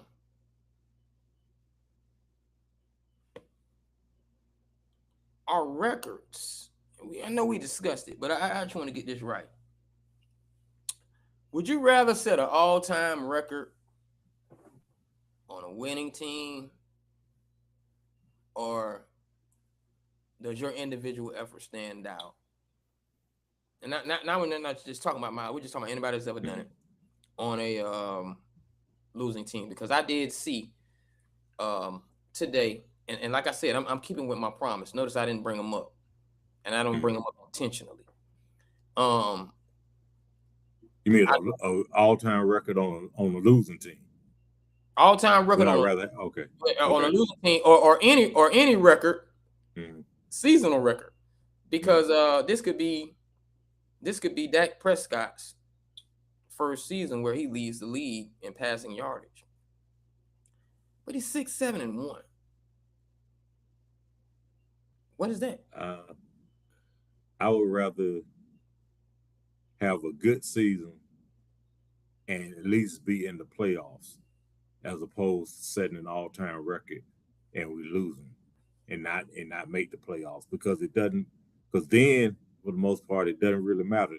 I mean, depending on the record, it might have a little more panache, but it's like you said you doing something great didn't equate to wins. So it's almost like if a tree falls in the forest and no one's around to hear it, making a noise. Yeah, so it's like as far as with Myles, I mean, for him, if he breaks the record, great. I like to see him break it because I think he's done too much this season not to get it. And also, I like seeing history made. But if he ends up with, let's say he ends up with 24 and a half sacks, great. But you got 3 wins. You know, it's like it's an empty calorie stat. It's an empty calorie record. When you look back in history, it'll look good when you just look at the number. But if you look at what the team did that year, because every 2,000-yard rusher, with the exception of OJ, who was the first to do it, and I think Eric Dickerson. No, Dixon went to the playoff. Everybody else, playoff when he did 2000. Yeah, he carried them. Okay. Yeah. OJ didn't make it to the playoff. They went, I think, 9-5, and then Jamal Lewis. They didn't have a winning record or winning season when he did 2000. He did 2000 after the 2000 Super Bowl, though, right? Yeah, they'd already won the Super Bowl. So this a few years later. Yeah. But as far as, man, you got 2,000 yards. Man, how did y'all make the playoff? No. It's like, that's why unless somebody really, nobody ever brings up Jamal Lewis as a 2,000-yard rusher. He had more yards than Barry. Barry had 2,053. He was going for the record. But they did to make the playoffs. Yeah. Mm-hmm. But Adrian Peterson wound up hit 2,000 coming back off with a torn up knee. But they made the playoffs. They made the playoffs. I mean, if you don't, it's like you do all of that and don't make the playoffs at least at the bare minimum. It's individually, it looks great, but it's like, did it really matter though? It didn't contribute to any success for the team. So, right. So that's why I said with Myles Garrett, with him doing this, is great individually, but And it's not knocking it, but it's like, dang, because your team, what they surrounding you with is terrible. This effort is being wasted. It's like now you're looking at the Browns to see if he gonna break the record. You're watching for that, and people are still watching because they want to see if what Shedeur does. But they aren't watching the Browns because they're gonna win. They end up watching him break the record by default because you're watching Shedeur. I want to say this. I want to bring this up because I heard this was a rumor. I don't know how true it was, but I just want to bring. I just want to point something out. Von Miller wanted to come home to Texas. Myles Garrett from Arlington, Texas. When they were looking to sign him, he was talking about coming home. You know, he was definitely like all for playing in Dallas. And so I don't think he would be chasing the record. I don't know. But he's so disruptive. I think he takes a 6-7 record and transforms it into 10-4 easily with his presence. You know, and I think he does that at a far greater magnitude than Michael Parsons ever could even think about. Just me personally, you know. And who would you rather be? You know, would you rather travel like Von Miller? Because these are the players who if they're on any other team, probably would make noise and sack records. You know, look at the J.J. Watts of the NFL. You know, so like Bruce Smith was making all that noise, but he wasn't making noise like the Minister of Defense, Reggie White, when he was in Philadelphia. You know, he was kind of going under the radar. I think even at that time, Dexter Manley was getting some prominence. He got hardware, yeah. Yeah, and so I see Myles Garrett with the Cowboys, and you know that offense being what it is, because I think we would have been able to get George anyway. It's a different dynamic. Probably you look at that and you say, I don't need Williams. There's nothing against Quentin Williams. You probably look at that and say, I don't need Williams, so I don't think that occurs. Nevertheless, it's like you want to see Myles Garrett on a 6-7-1 team because of that stage. Yeah. Because of what he's doing. You don't want to see him in that market in Cleveland. You know, so he deserves far more than he's being allowed as far as this record is concerned. Because we're the Jets going to the playoffs. They were winning in when Mark Gastineau broke the record, and I believe Strahan was winning too. They made the playoff. Yeah, so I really do. I really don't know, man, about that. But nevertheless, moving right along as we go into this final countdown. I'm be honest with you, man. My football, and I'm going to do one on the back office. I'm going to do one in the back office because we like to do it week to week, and I might post it. But I don't have a twin, man. I was so heartbroken. I'm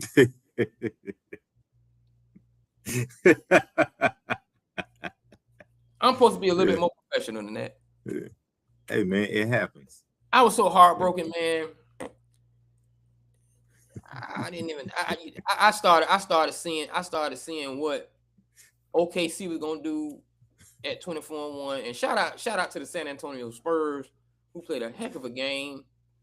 And OKC is still that deal as we move to the NBA a little bit. But shout out to Wemby and crew, who really made it happen and beat OKC and gave them another loss for this season. But nevertheless, man, I tell you, like I said, I switched it over to basketball. And I didn't so even heartbroken. He didn't only change the channel, he changed the sport. I changed the sport. I changed the sport, man. But do you have a twin for this week? Actually, I don't. Okay, good. So what we're gonna do is we're gonna skip this week's Impact Notable because nothing was notable for me.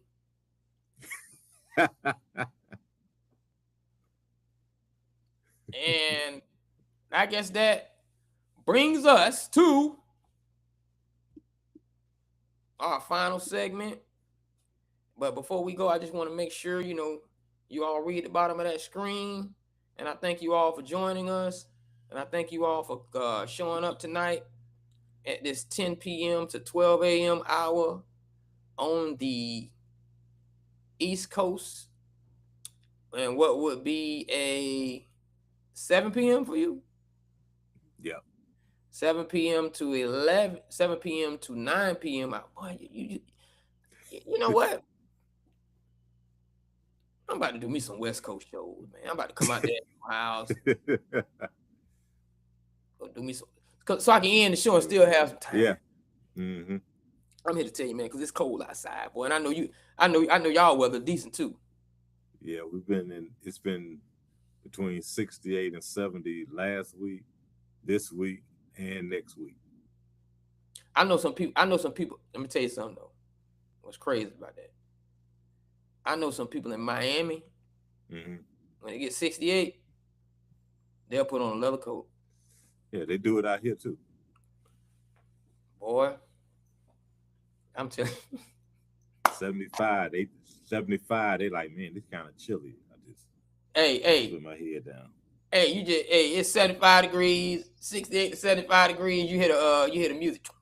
You hear the shaft music.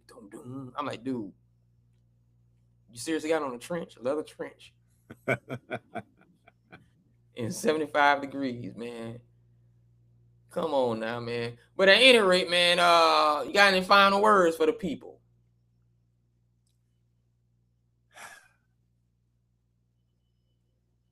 I gotta do it. I'm sorry. I just gotta do it. Talk to him, Tank. Talk to him. And I'm gonna make it brief. It's a damn shame when the person who is supposed to be the leader of a country can't come and decides to speak on the tragedy that happened and changes the narrative to disparaging remarks about the person who's murdered and then puts all the focus on himself. And if you support this orange piece of wasted DNA, I need to put a caption under that, man. I don't know what to say. Not the opinions not that I support people. I mean, I'm sorry. I think you're a terrible person. You be going on. I think you're a terrible person. And so what I'm gonna say is this. Thoughts and prayers to Rob Reiner and his wife and their family going through this hard time. Right. And may you rest in peace. And if you aren't familiar with Rob Reiner, go back and watch Archie Bunker when he was playing Mike the Meathead. The stuff that he said, the stuff that went on that show couldn't air today because people are so sensitive, just like they were about Smear the Queer.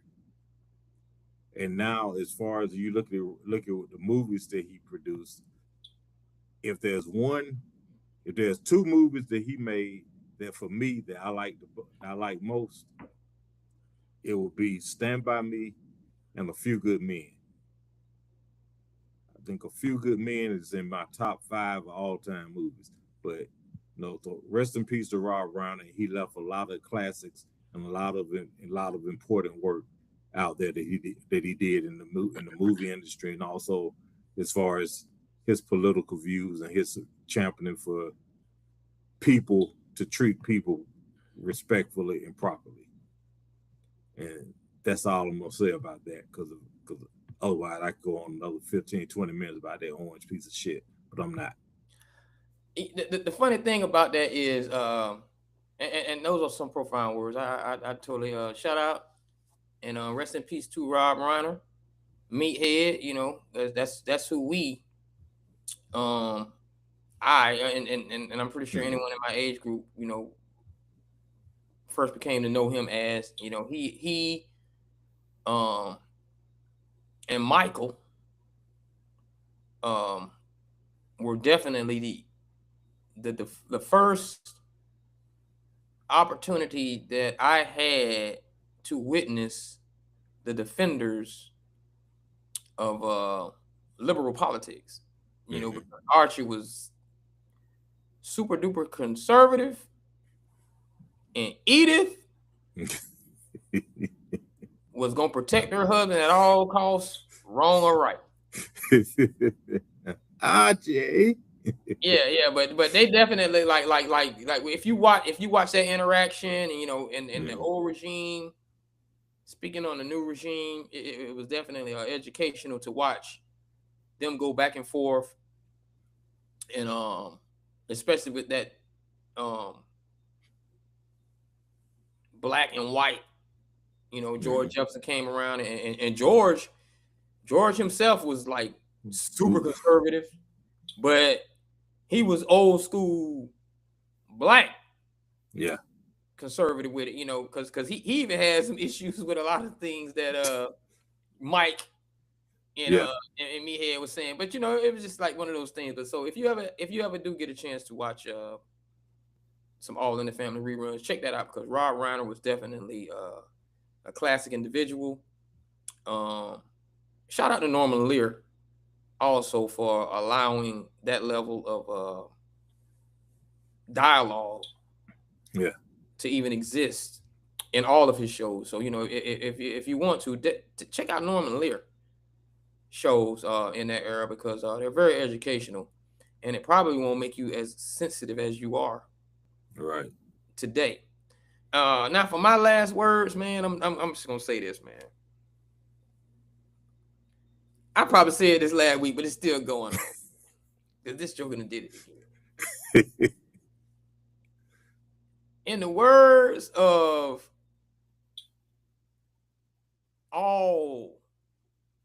probably it was more than likely Keenan Ivory and Damon who said it.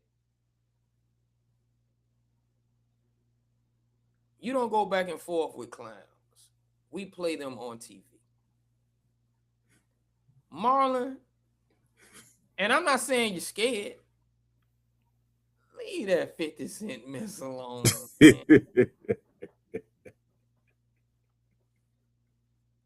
that dude alone. And because I don't necessarily want to say he ain't worth it, but that's his thing. Yeah. That's his MO. And now he going off on Mano and the boy. Them boys trying to do their little podcast. Now he talking about like he just be going grabbing people. If you hot, you know, he coming to get you. And we gotta understand this man, not against 50. You know, I like 50, even the mixtape 50, even the new 50, all that stuff.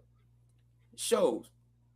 But he came up on that how to rob, you know, and literally. Literally, and even though that metaphor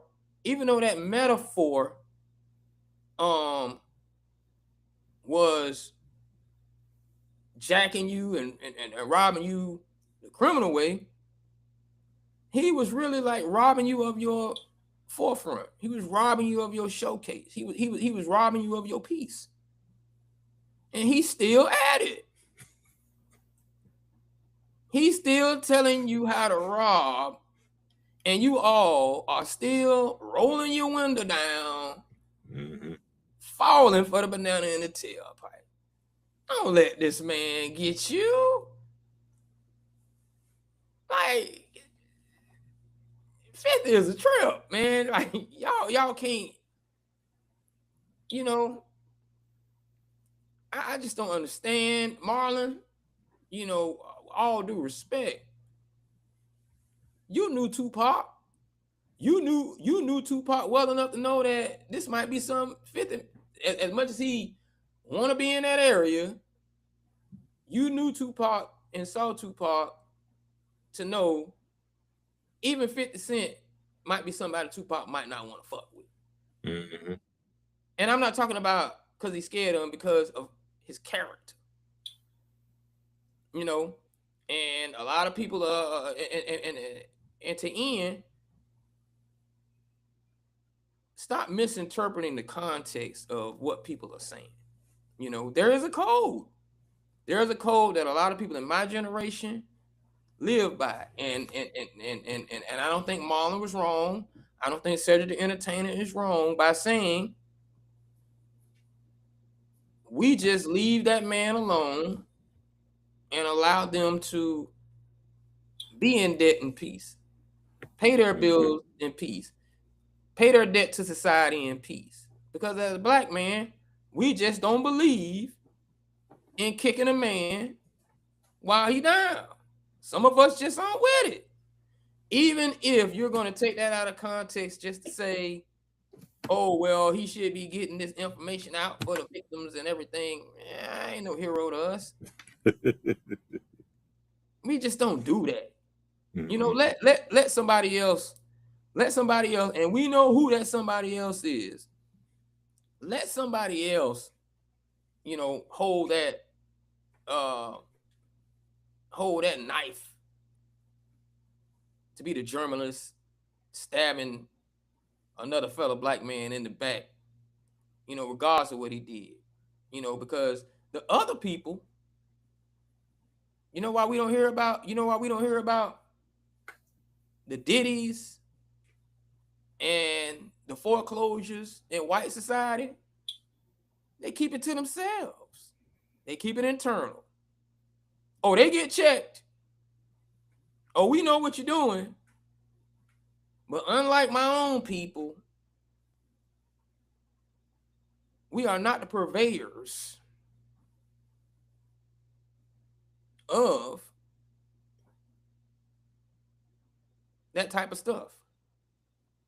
And in my own words, we got to stop being enough of nothing.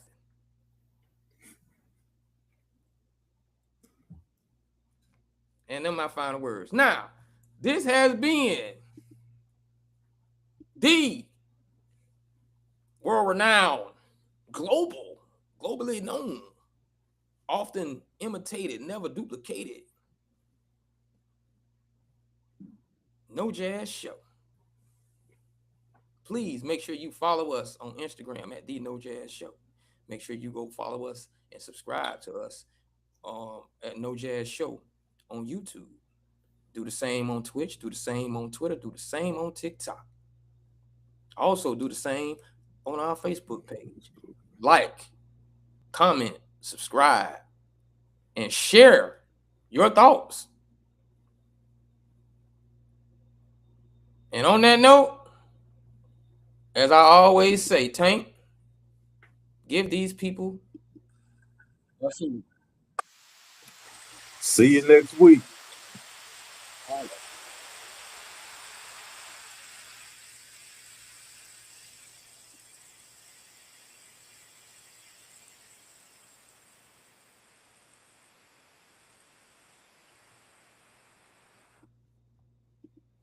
All right. We stopped it. No, it's still recording. I stopped it. Oh, Lord.